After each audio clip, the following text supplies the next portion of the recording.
I have the special honor to present Moss Robson and ask him to come to stage, please. He will give the first speech today. Later on, we will hear him with a second presentation. Moss, despite his young age, he's one of the most important researchers on the OUN-B of the Organization of Ukrainian Nationalists and the Bandera wing of this organization. He comes from New York City. He's an independent publisher. He's publishing books on his own behalf, self-printing as we call that nowadays. This all becomes easier today. He's highly specialized, as I said, and actually in the whole world there are few experts who deal so intensely with these topics. So let's give a warm welcome to Moss, please.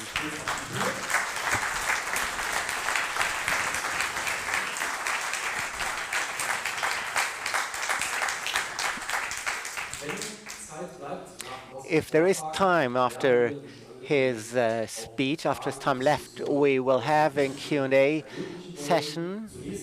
But first of all, I invite you to listen to Moss' presentation with a lot of historical details, what we're going to hear today. So enjoy. It's a hard topic, but still it's a very insightful, and still we have to deal with them. Thank you.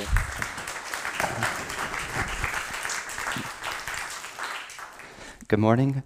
For two reasons, I can't even begin to tell you how thankful I am for all of you who are here today in the audience, and from Jungewelt and Melody and Rhythmus for making this happen. For one thing, I don't want to run out of time so that we can have a questions and discussion. On the other hand, I feel like I can't even find the words to say how grateful I am to be here today. It's undoubtedly the greatest honor of my life today. So I think we'll just get started.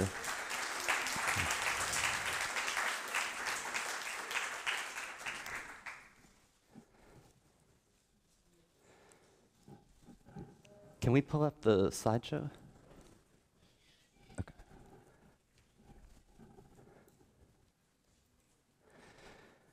Okay, actually. So it's probably necessary to start with a brief history of Western Ukraine, or Galicia, the homeland of the Ukrainian nationalist movement.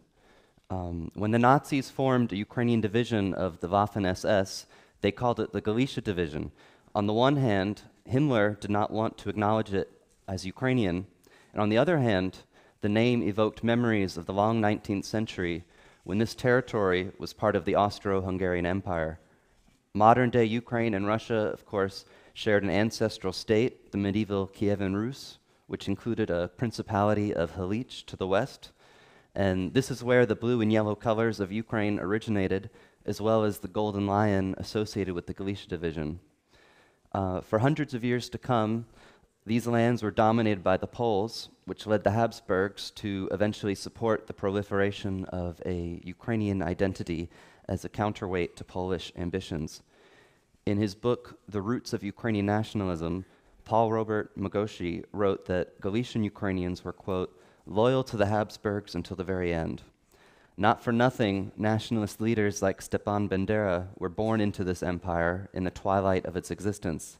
As a result of World War I, these lands were returned to Poland, which wiped Galicia, the name of Galicia, off the map, but the idea of Galicia as a distinct region survived, so I'll continue to use the term Galicia and Western Ukraine interchangeably. So, the Organization of Ukrainian Nationalists, or OUN, or OUN, was founded in Vienna at the 1929 Congress of Ukrainian Nationalists, which was primarily an émigré gathering. This conclave united many Ukrainian nationalists in Germany, Austria, and Czechoslovakia, including the League of Ukrainian Nationalists, which in turn was co-founded by the so-called Union of Ukrainian Fascists. According to Grzegorz Rosalinsky-Lieb, whose biography of Stepan Bandera I'll be quoting from a lot in this presentation, the Union of Ukrainian Fascists actually invented Slava Ukraini as a fascist greeting. He writes that Ukrainian nationalists, quote, underwent a process of fascistization in the interwar period. But obviously, the OUN contained avowed fascists from the very beginning. There was always a debate within the OUN whether or not it was fascist. There was, of course, a strong affinity to fascism, both in Italy and Germany, but many understood that this label would prove to be problematic, in part because it revealed that Ukrainian nationalism was heavily influenced by foreign ideologies.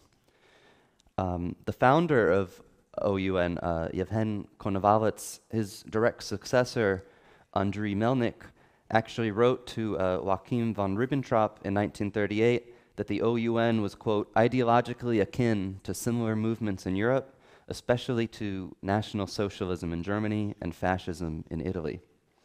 Speaking of Melnyk, during World War II, the OUN irrevocably split into two rival factions, the Melnykites and the Banderites, so OUN-M and OUN-B. But we'll come back to this later. First, I want to focus on the Ukrainian Military Organization, or UVO, which spearheaded the creation of the OUN, and the nationalist youth that came to dominate this movement in Galicia and overwhelmingly wound up in the Banderite camp. So, the Ukrainian Military Organization, or UVO, was a clandestine paramilitary organization founded in 1920 in Prague by veterans of World War I, most of whom who fought for Austria, who wanted to continue the armed struggle for an independent Ukraine in Galicia. UVO commander Yevhen Konovalets led the OUN until 1938, when a Soviet agent blew him up with a box of chocolates in Rotterdam. The UVO used terror to further its aims, starting in 1929 with a failed assassination of Polish leader Józef Pilsudski. Rossolinsky-Liebe writes that by 1922, the UVO had already set 2,200 Polish farms on fire.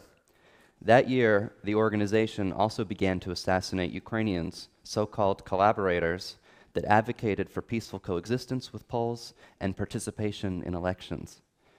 Meanwhile, Poland began to seriously crack down on this organization, driving it further underground and its leadership into exile. Konovalets went to Berlin, where one of his top lieutenants, Rico Yari, over a decade before the Nazis came to power, quote, established ties to the Reichswehr as well as to Alfred Rosenberg, Hermann Göring, and Ernst Röhm in 1921.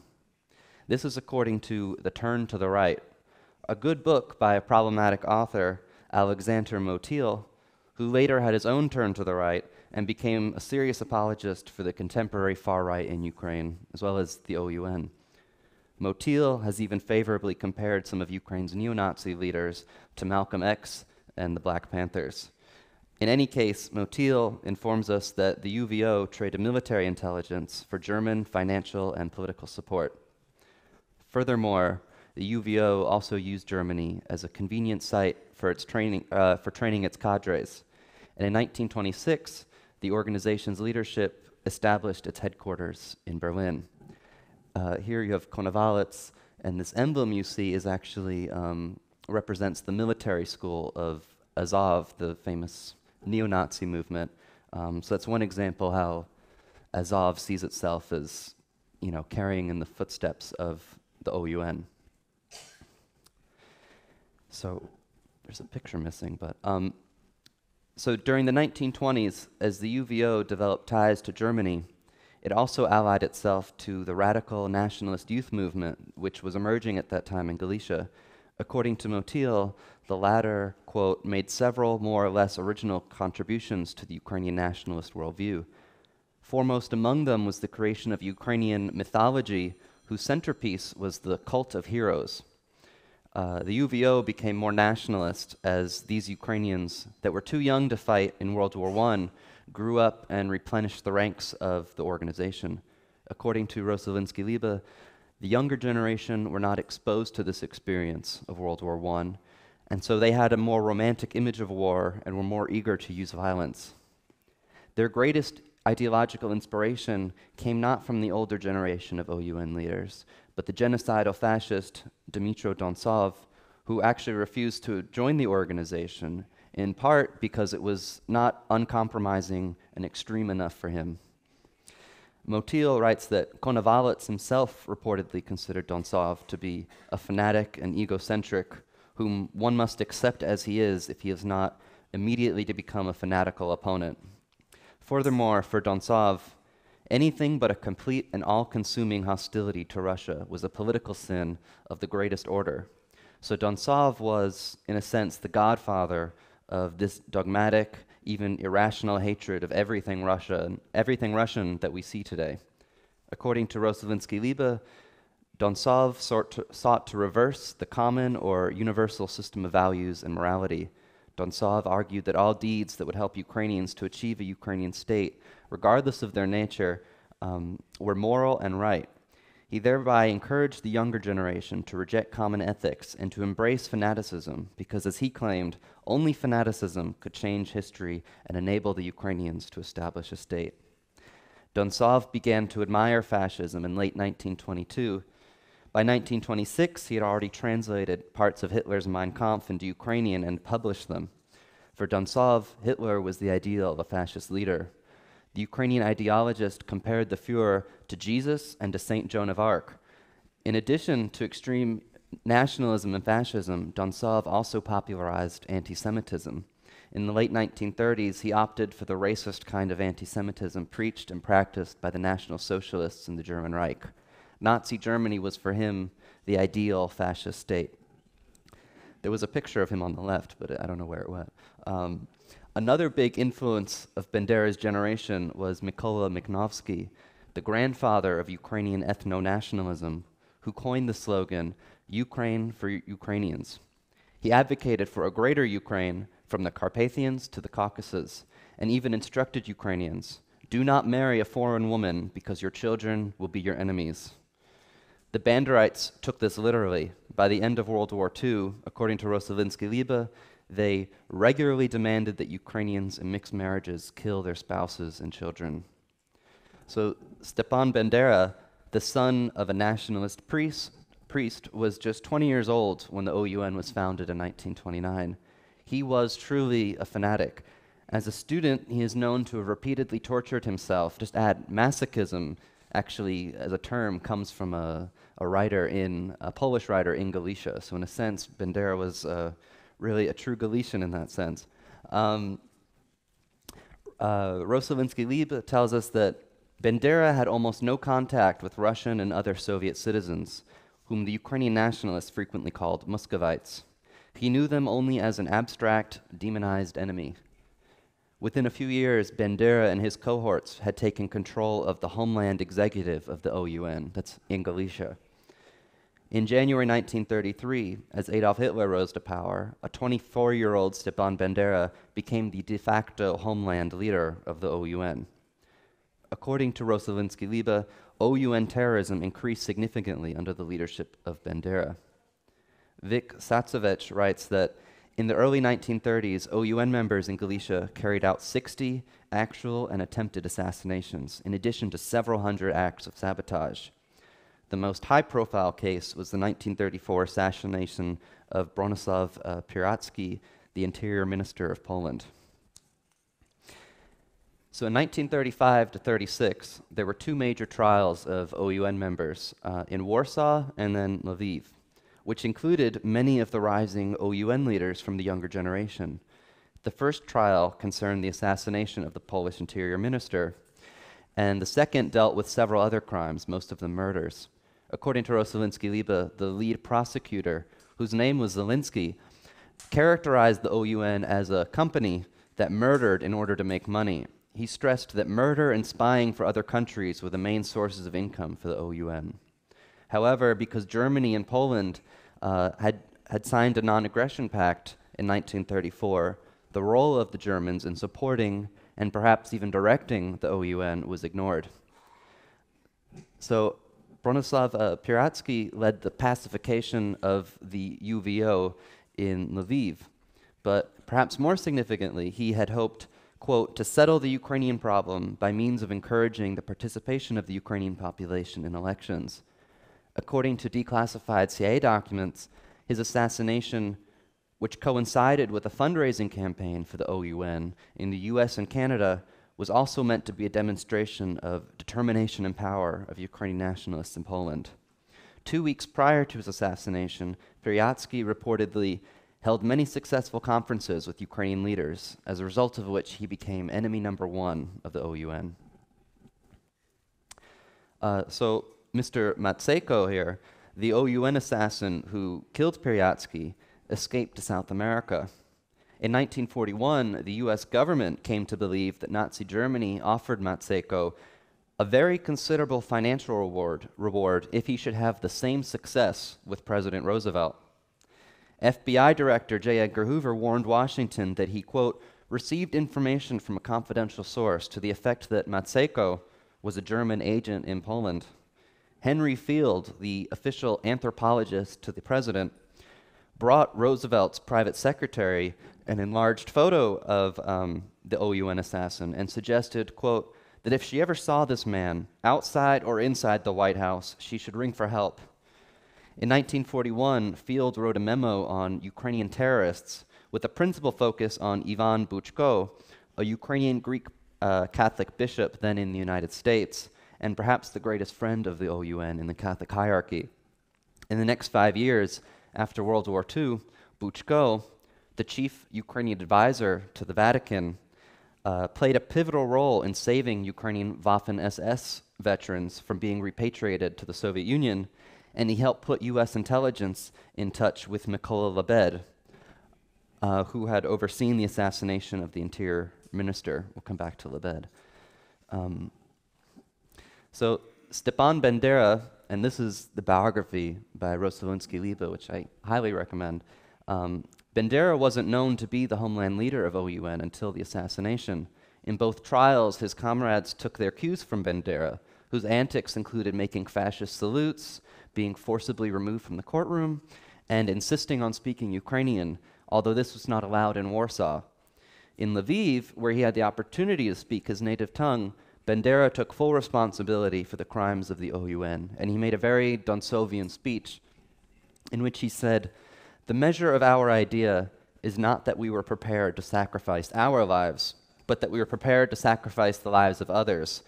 We know the value of our and other lives, but our idea, as we understand it, is so huge that as it comes to its realization, not hundreds but thousands of human lives have to be sacrificed in order to carry it out." So this is Mykola Lebed, who also made Nazi salutes during the Warsaw trial. He was accused of organizing the surveillance of Piasecki, choosing the time and place of the assassination, convincing Matseko to fulfill the deed, and supplying him with the bomb and other instructions. The bomb didn't work. He fled to Germany, but was quickly extradited to Poland. According to Lebed, he was offered a deal, which he turned down: freedom in exchange for information about the OUN's relationship with the Germans. It was explained to him that the trial would be constrained from exploring this question in view of the non-aggression pact signed between Germany and Poland.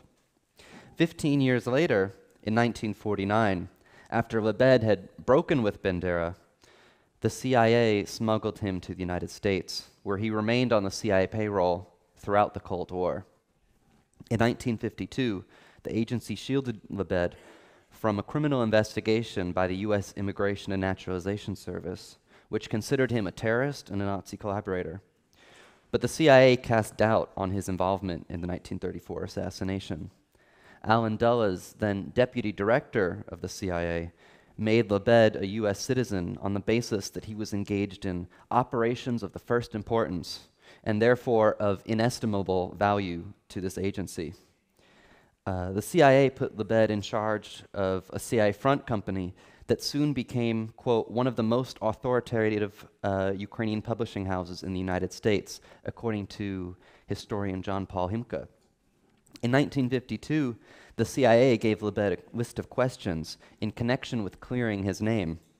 Evidently, they didn't translate his answers for over 30 years, when in the 1980s, the CIA again defended Lebed from potentially being deported, this time by the Nazi hunting arm of the U.S. Department of Justice, and claimed that, quote, "we have no basis to believe that Mr. Lebed was a Nazi collaborator." This was, of course, a lie, as we shall see. At the dawn of the Cold War, A U.S. intelligence report even described Lebed as a known sadist and collaborator of the Germans. Bogdan Pidhany was sentenced to 15 years in prison for his role in the assassination. During the early years of the Cold War, according to Bandera biographer Grzegorz Rosolinski-Liebe, Pidhany became, quote, the main connection between the OUN-B leadership and MI6, the British Foreign Intelligence Service, which allegedly had a relationship with the OUN during the interwar period. But admittedly, I don't know enough about this to comment further. So Mykola Klemyshin remained silent throughout more than a year of interrogations and the Pieratsky trial.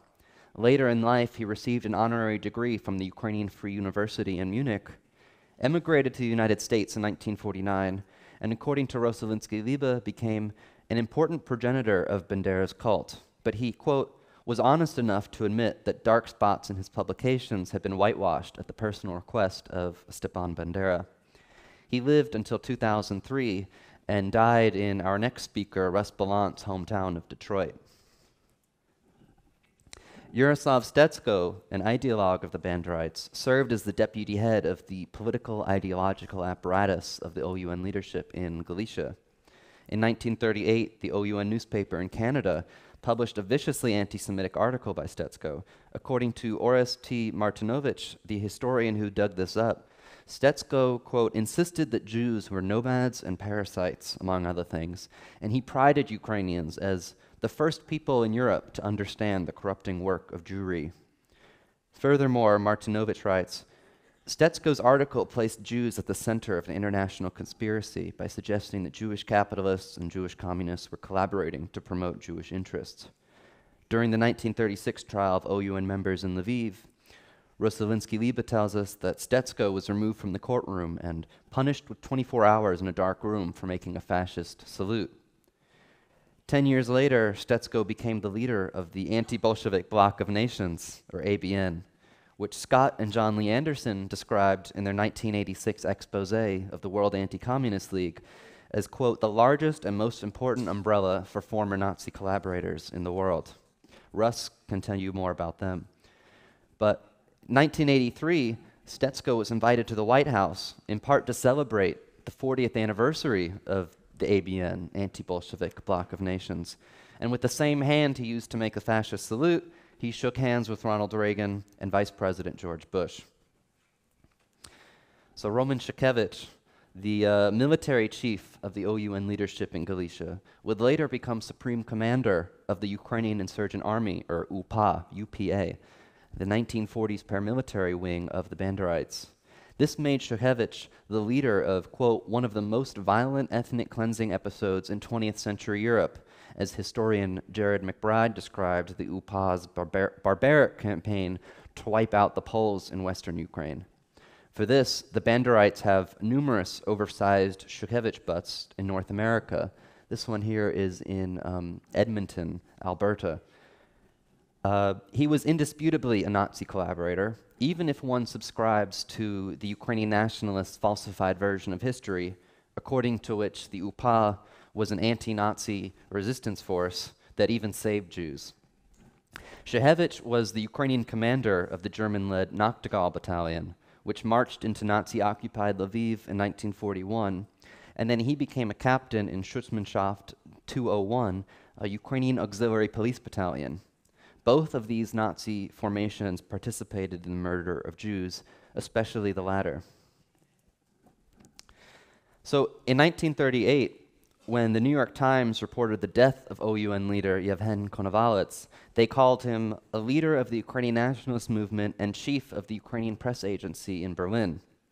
This Ukrainian press service, according to the Encyclopedia of Ukraine, was an information bureau established in 1931 in Berlin by the Organization of Ukrainian Nationalists to inform the Western world, particularly the German government and German public, about the Ukrainian question and the Ukrainian national movement.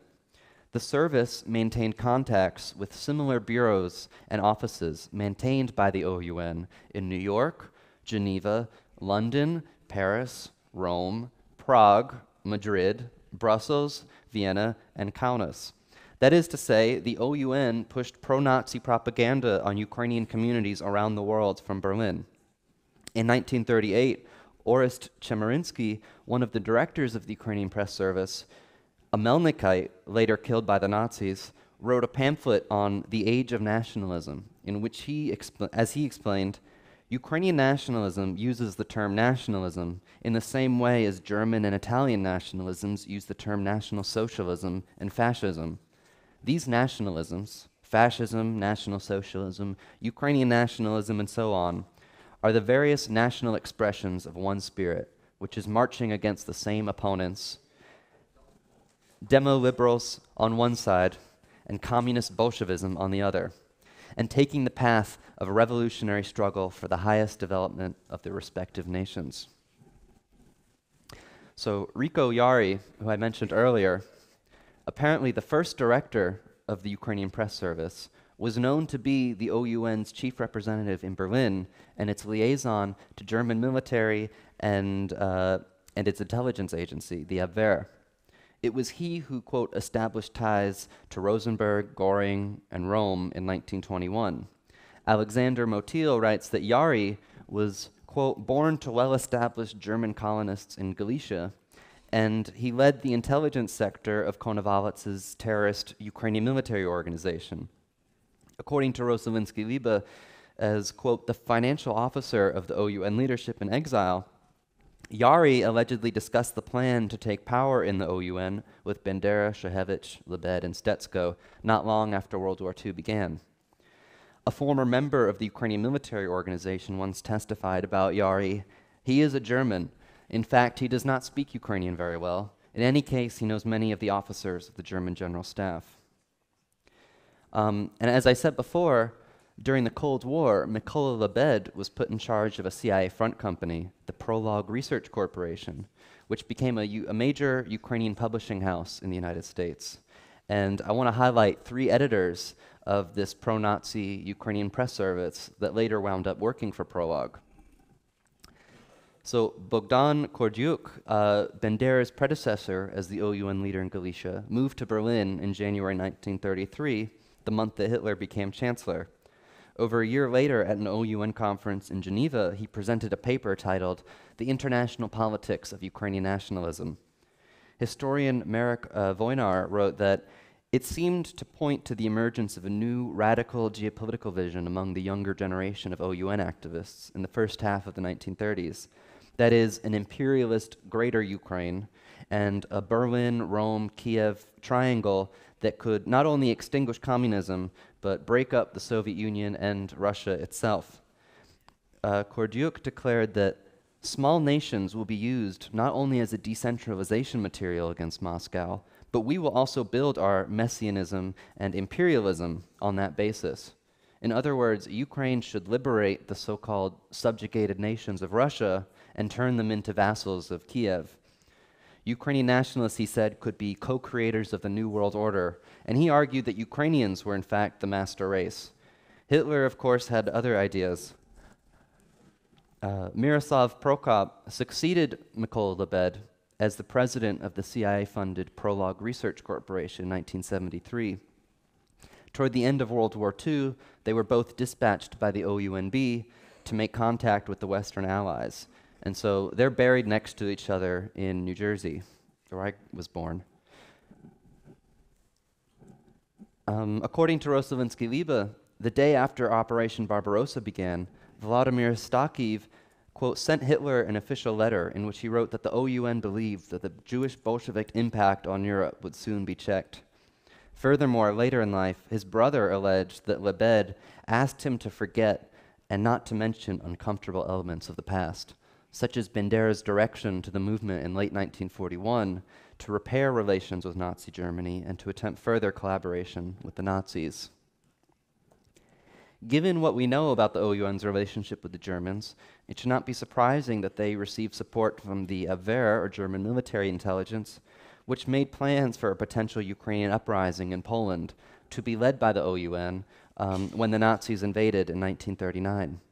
According to Michael Mueller's biography of Abwehr chief Wilhelm Canaris, he received orders to take preparations with the Ukrainians so that a revolt will break out in Galician Ukraine, which has as its goal the destruction of everything Polish and the Jews.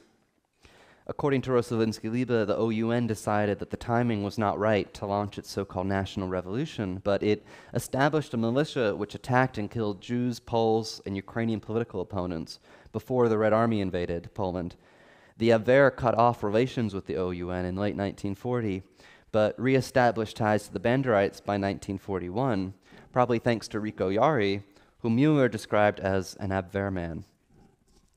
Now, Alfred Rosenberg, the head of the Nazi Party's Foreign Policy Office, considered himself to be the Ukraine expert in Hitler's inner circle. A week before Christmas in 1938, he bitterly wrote in his diary, "The Ukrainian question is now stirring the minds of all the politicians, and they think they understand the issue. But some 12 to 15 years ago, I was the one who brought the problem politically into the German struggle and explained the historic opportunities." For years, he deluded himself into thinking that his vision of a Nazi puppet state in Ukraine would come to pass. Just 2 days before the invasion of the Soviet Union, many high-level German officials first learned of Rosenberg's, quote, ideological basis for the racial battle with the Soviet Union. It wasn't till that summer, as the Germans marched into Kiev, that Rosenberg finally admitted that Hitler decided the Ukrainians, quote, must be treated like the Russian people. Rosenberg was never a fan of the OUN and clashed with Canaris on this issue. He complained to Hitler before the war, "We cannot risk giving the impression that we are supporting an anti-Polish Ukrainian group nowadays." And he put in parentheses, Yari, the first guy. Great fuss on the part of Admiral Canaris. His mission is endangered by our intervention.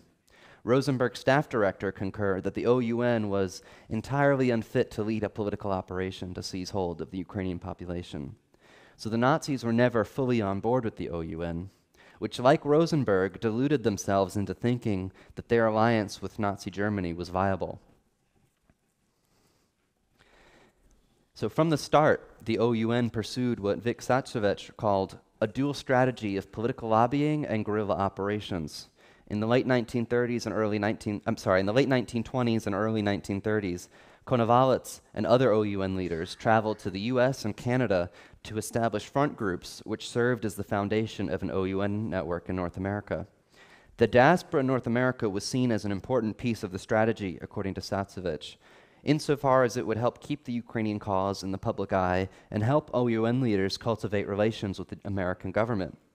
They raised tens of thousands of dollars for the liberation of Ukraine, that is, the OUN leadership in exile in Berlin and Vienna, and tried to take over as many Ukrainian organizations as possible. For example, the Ukrainian Youth League of North America.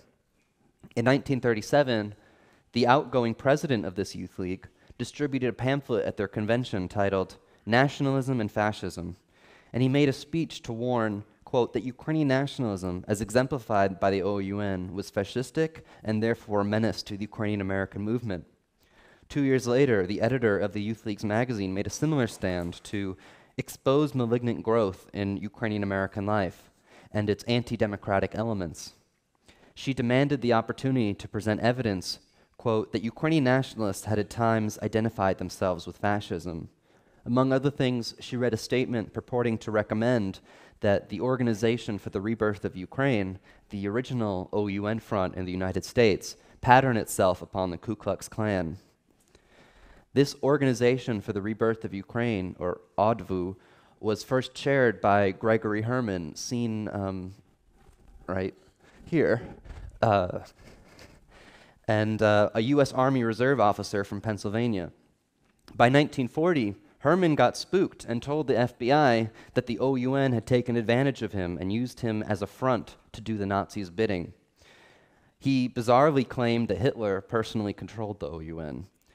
Several years earlier, Herman had been replaced by Alexander Granovsky, an entomologist who spent most of the 1930s trying to determine the favorite color of bugs. In 1938, at the largest Ukrainian American rally to date, Granovsky made a Nazi salute, and so did many in the audience. This caused quite a stir in the community. Yevhen Skotsko, one of the OUN leaders in the United States, later tried to tell the FBI that it was all just a misunderstanding. As he recalled, Granovsky made a patriotic speech, and during his fervor, he made a movement resembling a Nazi salute, and some confused people in the audience mirrored the gesture. Later in 1938, Skotsko visited Berlin and paid a visit to the OUN's Ukrainian press service. He returned to the United States in early 1939 with a new mission to create a Washington bureau. Like Luke Maishuha, the nationalist editor-in-chief of the main Ukrainian American newspaper, meanwhile spent several weeks in Europe and shared with his colleagues back home, "Everybody here is convinced that I travel through Europe to prepare myself to be the head of the leadership of the OUN." During that trip, Maishuha broadcast a speech from an OUN radio station in Nazi-occupied Vienna and took credit for the appearance of an article in the Nazi Party's newspaper, the Volkisch Observer. In 1935, the OUN sent Yevhen Liakovich, its representative in London, to the United States as the new liaison of the OUN leadership in exile. That year, he tried to meet with the British fascist Oswald Mosley and instead got his deputy and chief propagandist. During this talk, according to Rosalinsky-Liebe, Liakovich explained the nature of Ukrainian anti-Semitism to his fascist counterpart. Anti-Semitism is an irrational and unjustifiable hatred, but we, the OUN, are combating the Jews because they have always done us harm. The following year, Liakovich was the main speaker at the OUN-V convention in the United States. Whereas this organization stuck with the Melnykites, a decade later, Liakovich established its Banderite counterpart, helping to lay the groundwork for what I call the Bandera lobby in the United States. The main editor of the OUN-V publications, Walter Dushnik, also wound up in the Banderite camp after the war. Before coming to the United States in the 1930s, he was arrested in Belgium on suspicion of being a German spy and had been a contributor to Dmytro Donsov's far-right magazine. During World War II, Dushnik worked as a Russian translator on the staff of General Douglas MacArthur in Tokyo. So, you've probably heard of the House Un-American Activities Committee, or HUAC, which was associated with the McCarthyite witch hunt of the 1950s. Congress established this committee in 1938 with its original chairman being Martin Dies, a conservative Democrat from Texas. Before HUAC, there was the Special Committee on Un-American Activities authorized to investigate Nazi propaganda and other propaganda activities.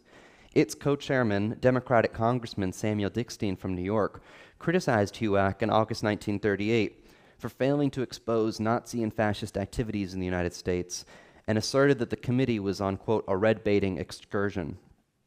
HUAC held its first hearing that month. The first person called to testify was a man named John Metcalf, the committee's token anti-Nazi investigator, who was born in 1904 in Dresden. And this is him in the middle. As a reporter for the Chicago Daily Times, he spent several months undercover in the Nazi German-American Bund in 1937.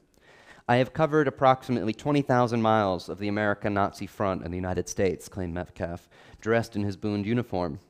By 1939, he began to investigate the OUN-V, and December 1945, concerned that Ukrainian Waffen-SS veterans were destined for North America, wrote an article for the New York Herald Tribune with the headline, "Pro-Nazi Ukrainians seek funds to bring stormtroopers to the U.S.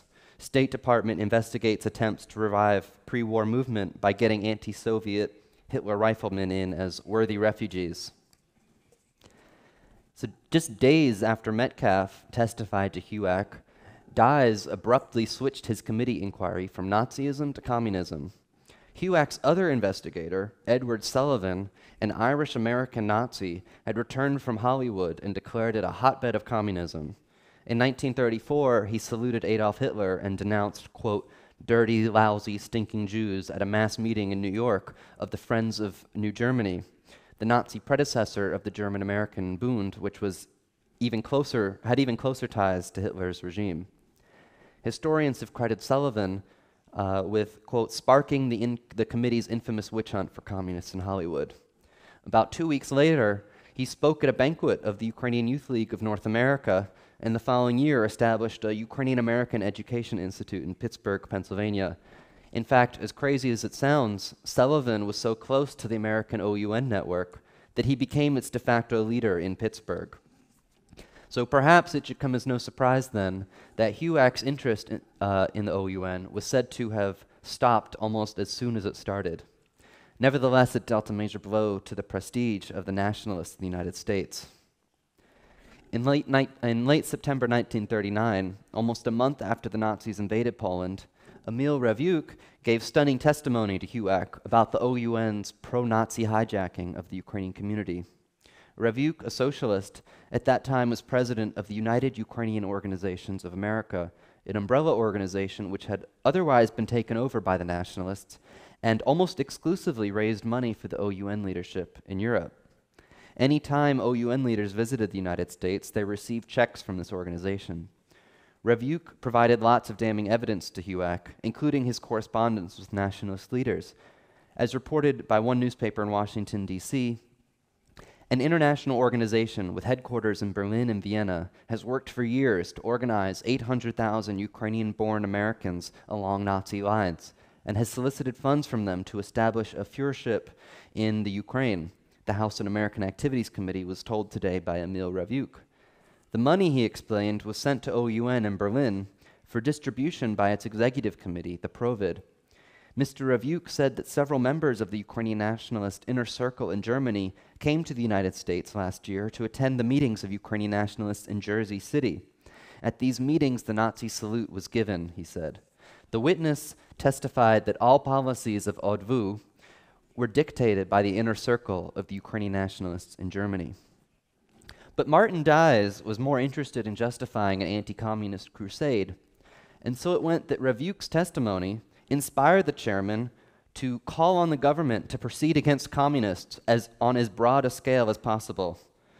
Dies interrupted the questioning of Reviuk to ask, what is the necessity of continuing to read quotations from these Ukrainian papers? The quotations thus far read establish very clearly that this OUN is a fascist organization in sympathy with Nazi Germany and fascist Italy. They are linked with it. I'm just wondering what more is needed to show this. It is in their own language. They take pride in announcing the fact that they are Nazis. I see no necessity to go any further into this. From the standpoint of what is the nature of the organization, it is very clearly a fascist organization with a direct tie-up with international officers in Germany. The chair believes also that we have about come to the time when the power of this committee ought to be tested. I think the time has come to make a test case. Before we adjourn, the chair will announce that the witness for tomorrow will be William Z. Foster, chairman of the Communist Party. Almost 20 years later, Bandera's deputy, Yaroslav Stetsko, made his first trip to the United States to give 40 pages worth of testimony to the House Un-American Activities Committee. A former aide to Senator Joseph McCarthy declared, "Mr. Stetsko, you are an outstanding Ukrainian nationalist leader." Reviuk wasn't alone in giving very damning, credible testimony about the OUN and its pro-Nazi network in the United States, but I don't want to spend too much time on this. Very briefly, I'll add that Metcalf interviewed some prominent Ukrainian Americans, including a couple former members of the Ukrainian military organization and former OUN members, one of whom said that, quote, the main point of that organization was to select the people to collect the money, to rob our people, the Ukrainian people. He estimated that since 1930, the OUN sent $100,000, today worth roughly $2 million, to the OUN leadership in exile. And never once has there been an accounting of even 1 cent. To me, this sounds very familiar. Sometimes it seems that the main purpose of the international OUN-B network that exists today is to skim money from Ukrainian communities around the world to fund the Banderites in Ukraine. But apparently that money actually lines the pockets of its leaders in the diaspora. So shortly after World War II began, the imprisoned young OUN leaders in Poland, such as Bandera and Lebed, escaped and made plans to take power in the organization. In the meantime, Mykola Lebed participated in a Gestapo training school in southern Poland and became the head of the Banderites' ruthless security service. By 1941, the OUN was irrevocably split between the Melnykites and the Banderites, with the latter being the more popular faction in Galicia. That spring, they held a congress in Krakow, which passed resolutions to, quote, combat Jews as a pillar of the Moscow Bolshevik regime, to adopt the red and black flag symbolizing the Nazi concept of blood and soil, and to mandate a fascist salute to accompany the call and response, Slava Ukraini, Horoyam Slava. During World War II, the Banderites assassinated several Melnykite leaders who had overseen the development of the OUN network in North America. This might help to explain why the feud continued in the Ukrainian diaspora during the Cold War. When the CIA submitted a questionnaire for Mykola Lebed in 1952, apparently not wanting to know the answers, the section pertaining to his activities during World War II asked him to comment on terrorism against Melnyk supporters, which he likely orchestrated.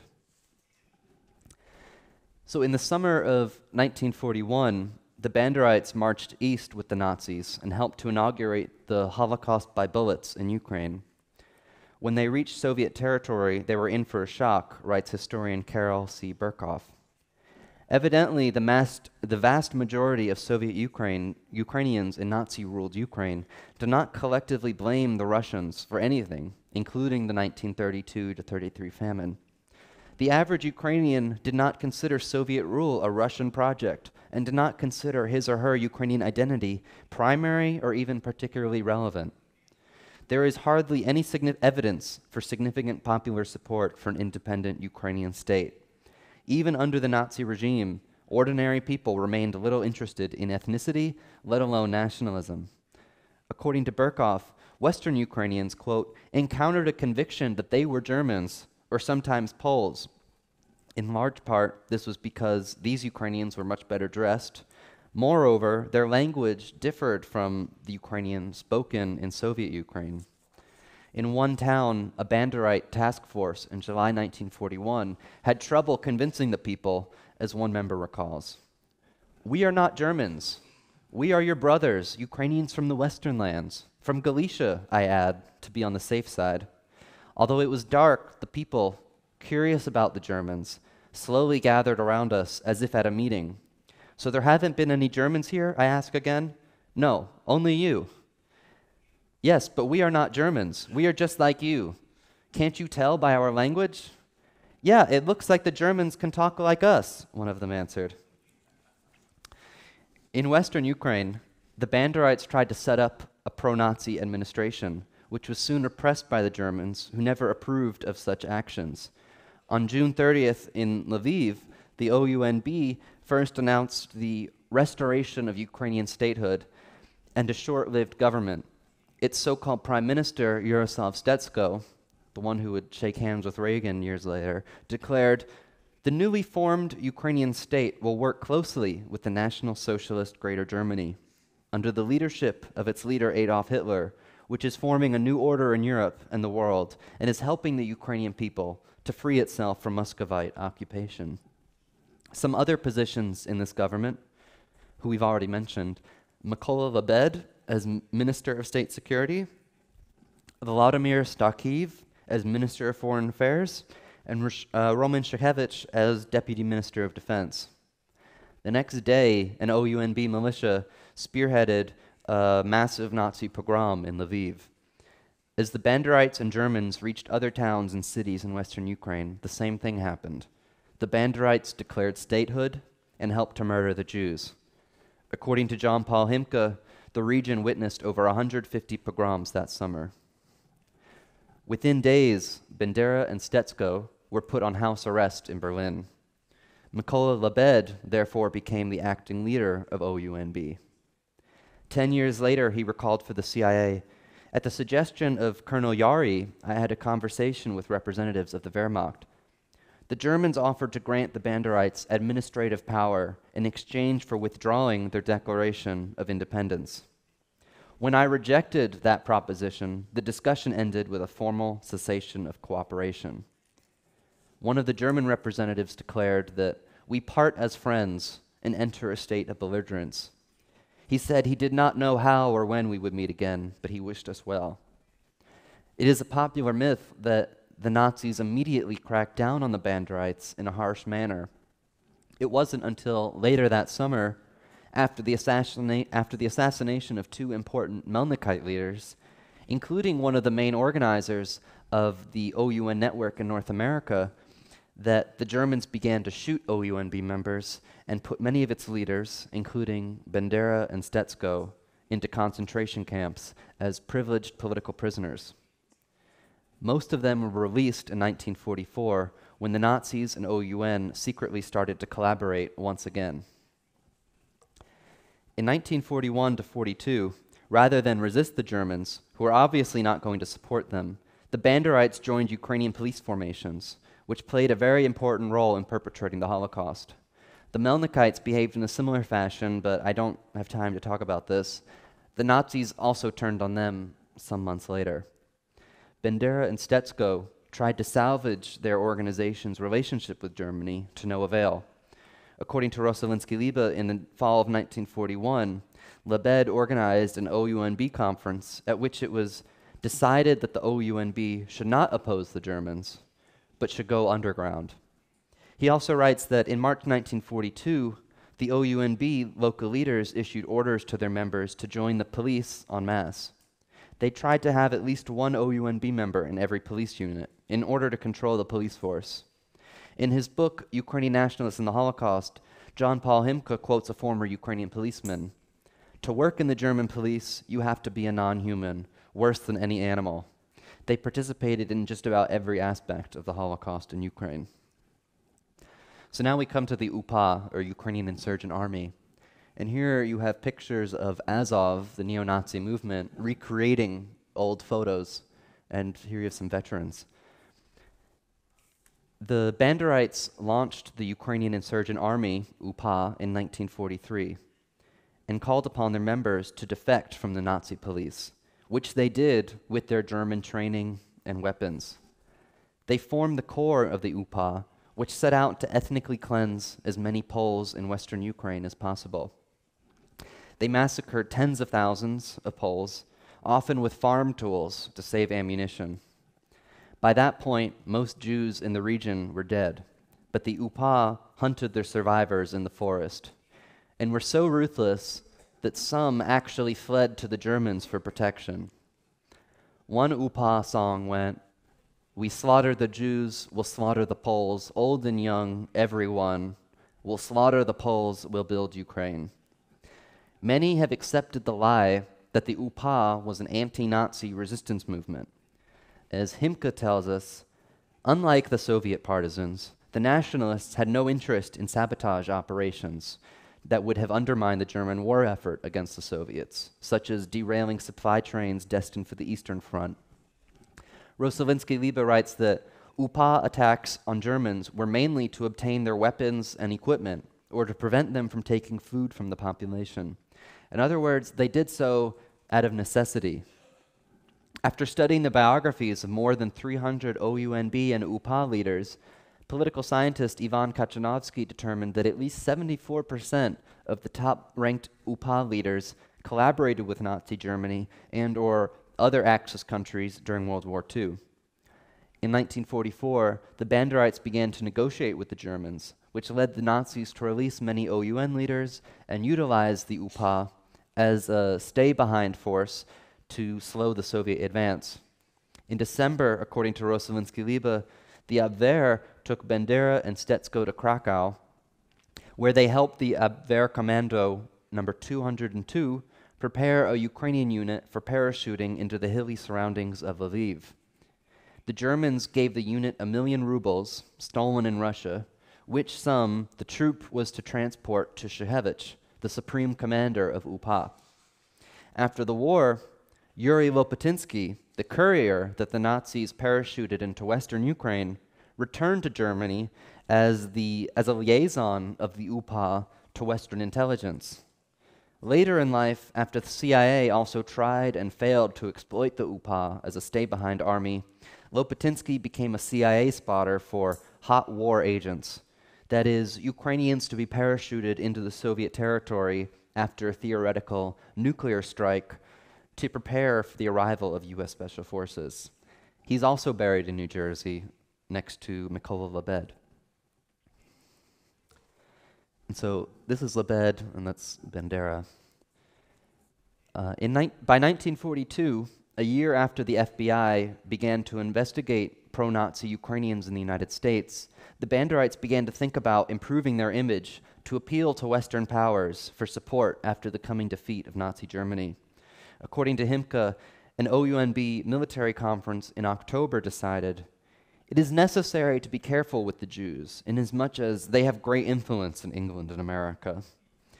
Furthermore, Himka writes, the winter of 1933 to 44 was a period when OUN and UPA were officially adopting a policy of national tolerance, hoping to become acceptable partners for the Western Allies. At the same time, this was the most intense period of their murder of Jews. Rosalinsky-Liebe explained that in 1944, for the sake of a democratic image and eventual cooperation with Britain and the United States, the OUN and UPA established the Ukrainian Supreme Liberation Council.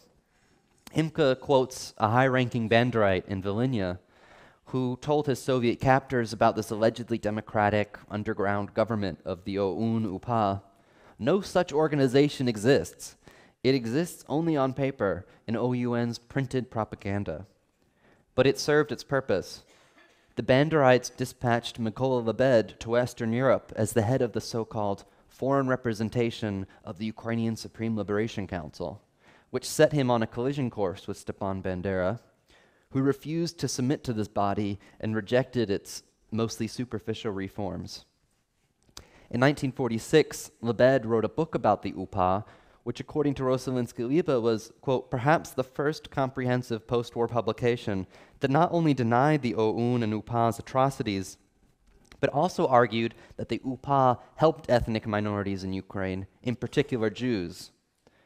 In the opinion of the CIA, this book, in the opinion of the CIA, which decided to back Lebed over Bandera, this book was quite informative. It was among the books that the CIA later infiltrated into Soviet Ukraine toward the end of the Cold War to keep alive the Ukrainian nationalist spirit. By 1952, the CIA regarded Lebed's efforts to consolidate the Ukrainian diaspora among its chief political warfare objectives vis-à-vis the Ukrainian Soviet Socialist Republic. The agency remained optimistic about the UPA's abilities and U.S. plans to work toward a rapprochement between Lebed and Bandera so that under our control, the Ukrainian emigration will take a united stand against the USSR, which would be more consistent with American foreign policy. 2 years later, a less optimistic CIA acknowledged that it was never determined how extensive the Ukrainian resistance movement, UPA, was at any time during the years of 1948 to 53. In the meantime, the Banderites established a dizzying array of so-called facade structures around the world, which came to be known as the Organizations of the Ukrainian Liberation Front. During the Cold War, the OUN-B campaigned against Lebed's group as Marxist CIA puppets and ultimately hijacked the organized Ukrainian diaspora, along the way making some very influential friends among the far-right Cold Warriors in the West who agitated for World War III. Rosalinsky-Liebe writes that the OUN leaders hoped that after the defeat of Germany, the Western Allies would attack the Soviet Union, enabling the OUN to establish an independent state. As one publication edited by the Banderites said in 1950, "Do we really want to provoke another world war? Of course not. What we want is to give expression to considerations of the world situation in politics today, that a third world war will come because it is inevitable." In his monumental book, Blowback, the first full account of America's recruitment of Nazis and its disastrous effect on the Cold War, our domestic and foreign policy, Christopher Simpson wrote, "In hindsight, it is clear that the Ukrainian guerrilla option became the prototype for hundreds of CIA operations worldwide that have attempted to exploit indigenous discontent in order to make political gains for the United States. But the Ukrainian guerrilla option was an unmitigated disaster. In the end, U.S. aid was given to the UPA rebels only insofar as it served short-term American intelligence gathering objectives, no more.